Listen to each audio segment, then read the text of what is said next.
Nasib pilu kakek hidup sebatang kara di Karawang ditemukan pingsan, derita kencing manis. Kisah pilu seorang kakek hidup sebatang kara di Karawang, Jawa Barat, punya penyakit kencing manis. Diketahui, kakek di Karawang itu biasa dipanggil Ano.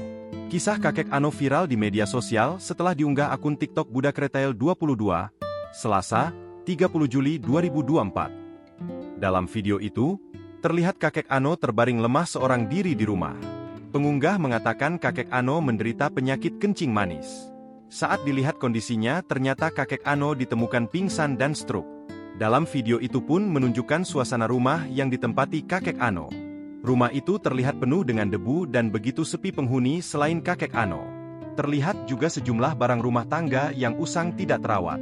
Sementara itu, kaki kakek Ano pun terlihat terluka dan menghitam. Untuk diketahui, kencing manis adalah istilah lain untuk penyakit diabetes mellitus. Unggahan itu pun telah ditonton lebih dari 500.000 kali dan menuai beragam komentar. Di video selanjutnya, kakek Ano terlihat sudah ditangani. Ia tampak dipasang berupa infus oleh seorang pria. Pengunggah juga mengatakan bahwa kakek Ano telah sadar dari pingsannya dan telah bisa diobati oleh dokter.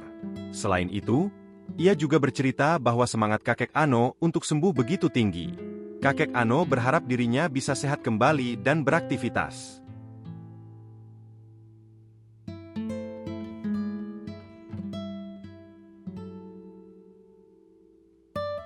Download Tribun X sekarang, menghadirkan lokal menjadi Indonesia.